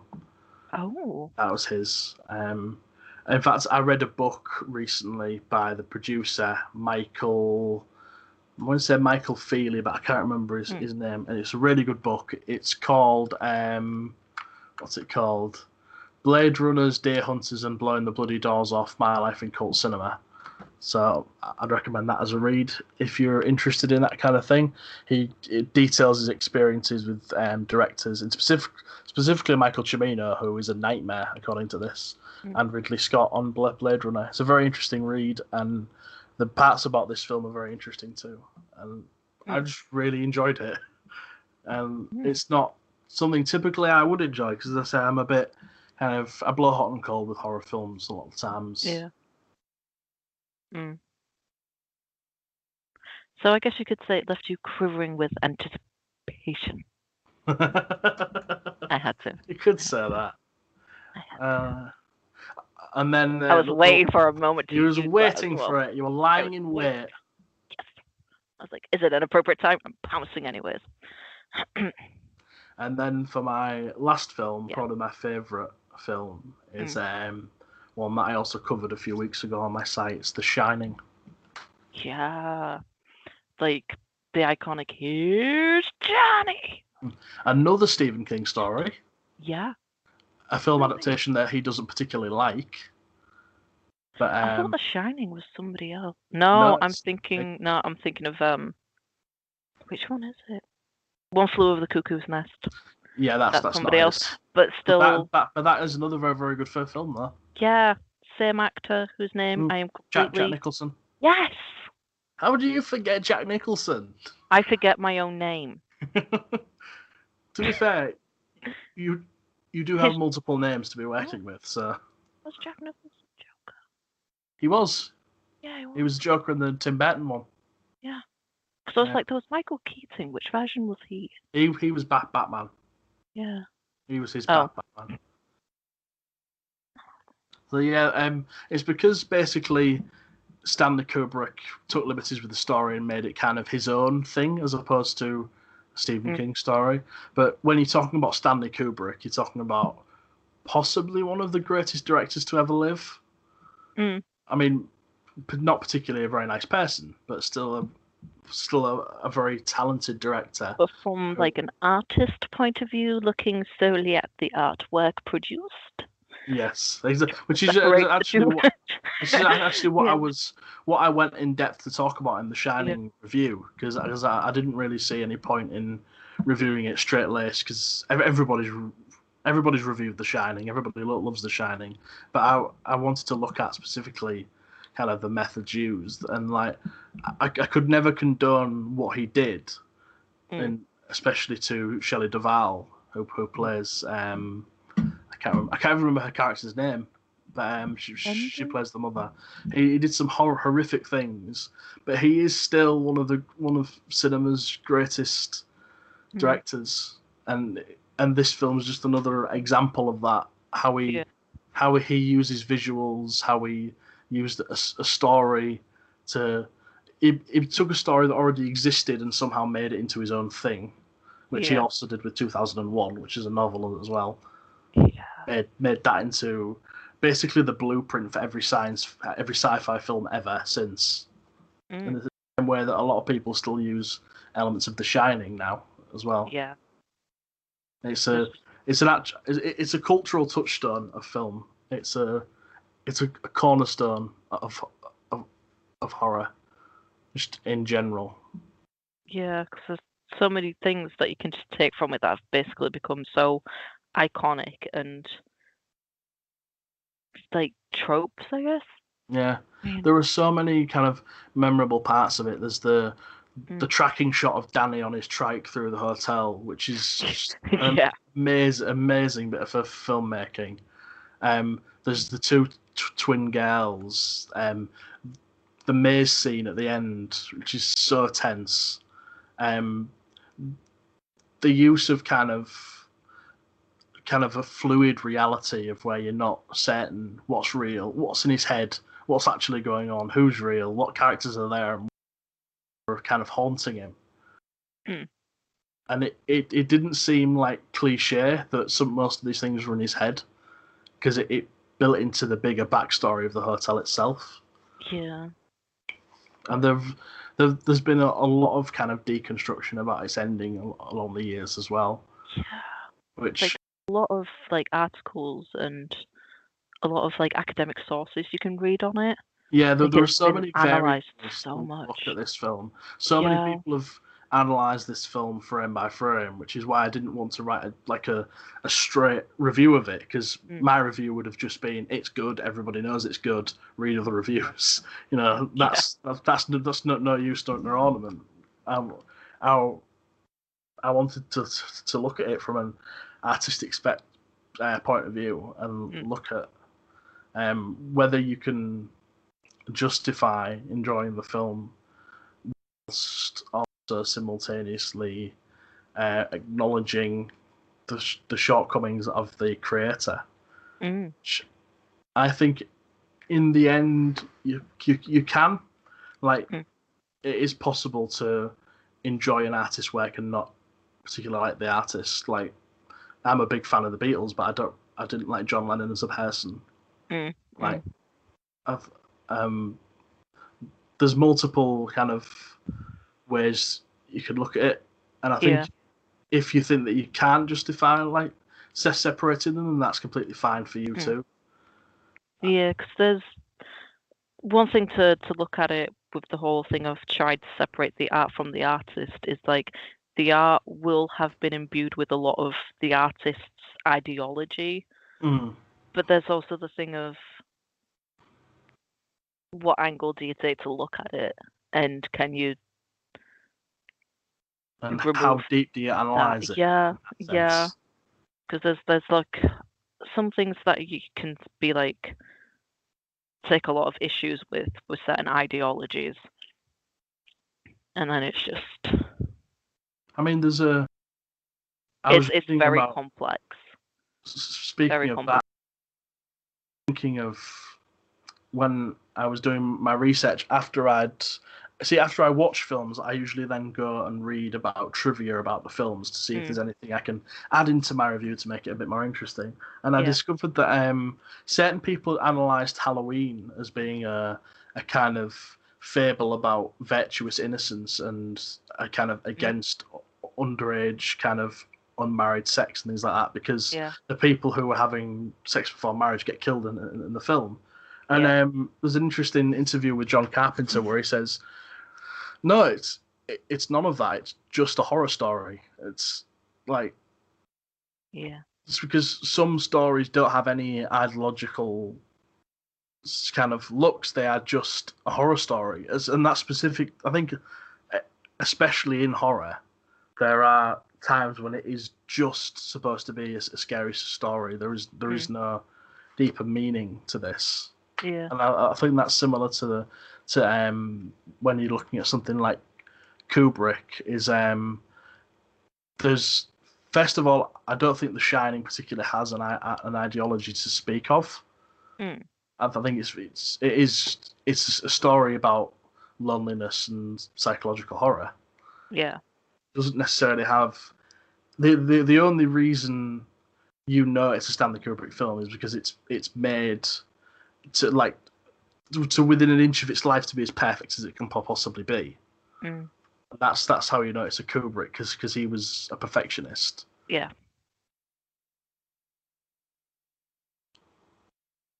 So that's sort of been put in his films, but like, is that necessarily a bad thing?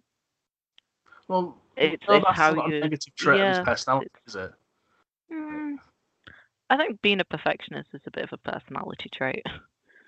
Yeah, it can be both negative and positive. Because I remember that he demanded doing 120 takes for that door scene. Yeah. Which it can be seen as a negative thing because you're making the actors go through this experience 120 times. Yeah, it's a bit excessive and Yeah. yeah. But you see, the thing is, there's two sides of that coin. Is like Yeah. he can do it because he knows what he wants and he's got an idea of how this should look. But the same behavior could be exhibited by someone who has no idea and just wants to do it for the sake of doing it. Yeah. So it's that thing of what do you want to take from it kind of thing. Yeah. Again, it's one of those things where it's like an onion. There's many layers to it. All right, Shrek. Now get out of my swamp. Get I'm out not my even going to swamp. attempt a Scottish accent because Get out I will of my butcher swamp. it.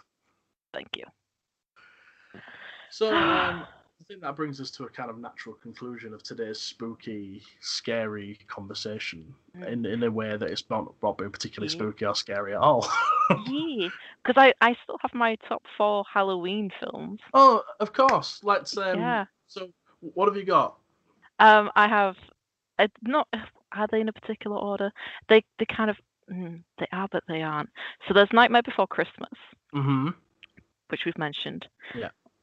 What? Beetlejuice. Oh, I've forgotten about Beetlejuice. I love Beetlejuice. And then Casper, because that is set around Halloween. Yeah. It's a Halloween party. And then, and I am so disappointed you've not mentioned this, but like, let me just, I say, whilst trying not to laugh. Hocus Pocus. Of course, the old classic. That's how you can tell. That's a particular favourite gay Halloween film. Like, I mean, Bette Midler. Yeah, I mean, Bette Midler's a gay icon, isn't she? And I saw, speaking of gay icons, there's a Dolly Parton Christmas movie out on Netflix this year, and my inner queen was screaming when I heard that. I mean, Dolly Parton. Exactly. I mean, when I found out that it was actually Dolly Parton who owns Sandolla, who produced Buffy the Vampire Slayer, I was just like, oh my god, yes. Dolly Parton owns Buffy the Vampire Slayer and my heart and soul. Of those films you mentioned, I was quite surprised that Beetlejuice slipped my mind as well, to be fair, because I really enjoy Beetlejuice, and I'm not a particular fan of Tim Burton either, but I really like that film. Yeah, because I was just like, wait, Nightmare Before Christmas, technically Burton, but technically not, and then Beetlejuice. You also mentioned Edward Scissorhands earlier, which is another one of his. But there's also Winona Ryder. Winona Ryder. Yeah, she's the girl, isn't she, in Beetlejuice? Yeah, Lydia Deetz. Lydia. And the Broadway musical version opened last year, and the soundtrack's really good. Yeah, I've heard bits and pieces of the soundtrack on TikTok. I haven't watched the actual. It also contains one of my favourite kind of Halloween movie moments, and that's the Banana Boat song scene. Yeah, where they all start kind of levitating. Yeah, it's hilarious. Yeah, it's just one of those like icons, and is Beetlejuice actually set around Halloween, or is it just a Halloween classic? I think it's just a Halloween classic. Yeah. And, I think there's a lot of things that can be said about the kind of practical designs of some of the creatures in the I can't remember what they call it. Is it the Death Realm or something like that? But there's that like shrunken head thing that always looked really funny to me. Right, because I thought it was set around Halloween, so I was remembering that. So technically, by my own standards, technically not a Halloween film. It might be. It just gives me an excuse to watch it tonight and find out. Yeah, because it's like, when did I last watch Beetlejuice? Probably last year at Halloween, to be fair. So, yeah. Yeah, I haven't watched it this year. But then, yeah, Casper, set around Halloween, Nightmare Before Christmas, Halloween and Christmas, Hocus Pocus, Halloween. And speaking of Hocus Pocus and... Well, specifically Hocus Pocus and Beetlejuice, they've had like long-running sequels that are always kind of in the rumor mill, aren't they? Yeah. Every year there's a poster for Hocus Pocus, and every year I'm like, please, let this be real. Well, Not going to click it because I know it's going to say it's fake. it supposedly is real, but it's still in the pre-production phases. And the Beetlejuice sequel was definitely real at one point, but is either in development hell or has been cancelled. It's just one of those things of I will believe it when I'm in the cinemas and the credits, the opening scenes are rolling. That's when I'll be like, okay, the sequel actually happening. It'll also be really. Otherwise, it's false. It'd be really weird to see Michael Keaton as Beetlejuice now, because I think he's. Does I see he was 60 or 70? I think he's in his 70s now. Yeah, he's about 70 now, and that's a really weird role for a 70-year-old to be taking. Whether he could still has the physicality for it, you know. Yeah, I think for that they might have to recast. Whereas I think with Hocus Pocus, I don't think that's entirely necessary because all three of them look absolutely amazing. I mean, even if you don't recast it, just have Beetlejuice have like a younger version of himself, or have like a son that he's now got, and like have a younger Beetlejuice and an older Beetlejuice. But that's also the thing of like he's like a creature. He could just change his appearance thing. Yeah. Just pull a Doctor Who and be like, yeah, that's totally me. I just choose to look like this, kind of thing. I mean, there's more to it than that, but. So, all in all, then, what would you say was your favorite? If you had to pick one favorite Halloween film, what are you picking? So yeah, you're hunkering down Halloween night with all of the sweets that you ostensibly bought for trick or treaters, but really want to eat yourself. A big bowl of popcorn. Yep. All the lights are out, the curtains are closed. You're watching Hocus Pocus. Yep. Yeah. Yep. I'm probably. What am I watching? I'd probably be watching. It'd either be The Shining or probably Nightmare Before Christmas. I don't know. It's like one end of the spectrum to the other. It's like two completely different. Possibly Rocky Horror. Whereas I think with my extended list, it is so incredibly eclectic. But like my top 4 is basically you could watch that with like the whole family. I mean, except Beetlejuice. I wouldn't watch it with toddlers. I was going to say because Beetlejuice is a 15, isn't it? Yeah. Although having said that, I watched Beetlejuice when I was like 6, maybe. It was a different time. I don't know. When did Beetlejuice actually come out? 1988, I think. No way. Something like that. 1988. Oh my goodness. Oh, I was a year old. Oh, baby angel. Oh, whatever happened? Whatever happened to baby Jane? Right. Oh my god. No, Rosemary's Baby. Oh, the Roman Polanski one. Oh God, Roman Polanski. There's another artist thing. Right. Oh, I am ashamed of myself for forgetting that because that was horrifying. I've never seen Rosemary's Baby. I probably should. I haven't watched that in years. Oof. I've been kind of avoiding watching it because I don't really want to praise it for who made it. It's the same reason why I haven't watched Chinatown either. But I think that's a kind of moral quandary that you have to come to a decision yourself on, isn't it? Really, rather than the opinions of others. I think it's just going to be one of those things of just like, I haven't watched that in a while. 5 years later, I still haven't got around to watching that. Wow. Now that we both know how me and Angel are going to be spending our Halloween nights on the sofa watching The Shining and Hocus Pocus, respectively, yeah, I think it's time that we wrap this podcast up before we take up too much of our listeners' time. So we wish you all a spooky Halloween and a happy day after Halloween, I guess. Yeah, blessed Halloween, and I think there's Day of the Dead. Dia dos Muertos. Yeah. I speak Spanish a little bit. Enjoy your Dia de los Muertos. And what's the other one you were saying, Angel? The other one that you mentioned? The Samhain. Samhain. Yeah. Yeah, and you're Soween, and of course there's Bonfire Night over in the UK not long afterwards, which isn't related, but it's close by. So enjoy your loud noises and bright colours. I'll be tucked up inside trying to ignore them all. And then next month we'll be back and we'll be taking a look at some Christmas films. Ooh. And probably revisiting Nightmare Before Christmas. We'll probably be mentioning that again. Yeah. Yeah. We shall be visiting I'm not sure we'll be visiting Christmas next month or the month after. Both me and Angel are kind of busy with uni, but it will definitely be before the event itself. I'm currently trying to work my way through assignment hell, and it's just. I'm kind of negotiating work at the same time because I've also got a new job starting soon as well, so I'm all sorts of busy. But I do still do my reviews. I've been doing them at least twice a week this month. That's at majorfilmreviews.com.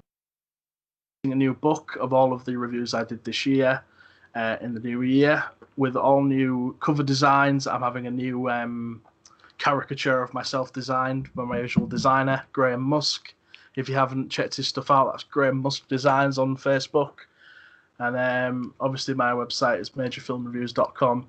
You can find all of my well over 250 reviews on there from past and the present. Obviously it's more on the past at the moment because there isn't much going on in the present. And yeah, that's it. Have you got anything you would like to plug before we say goodbye, Angel? I don't. Not this month, no. No. Well, that just about wraps us up for this month. If you're going to the cinemas this month, make sure to stay safe and let us know what you've been to see, what you've enjoyed it, and let us know if you've enjoyed this podcast. I've been Nathan, joined as usual by my co-host, the lovely Angel Rulofs. Am I saying that name right, Angel? Yeah. Yes, suck it. I mean, I would like to politely decline, but thank you for the offer. I guess, please no. I wasn't aiming that at you. I was aiming that at the stereotype that English people can't do foreign things. My head's in the gutter again. Dang it. As is my my ability to speak a little bit of Spanish and now a little bit of German. Obviously Dutch, not very. Thank you. It's Dutch. Oh, you were going so well. No, I'm learning German. That's what I was talking about. Yeah, I know that you speak Dutch because you're multilingual and smart. My surname, so No. There I go, making assumptions, going on the attack. No. Is Rulof's Dutch? Anyway, we need to call it a night before we get into the different denominations of languages now. Yes, thank you for listening, and we shall see you again soon. Have a good Halloween. Dia de los Muertos. Elsoween? Is that the right one? Soween. And we'll see you again soon. Bye-bye. Hey.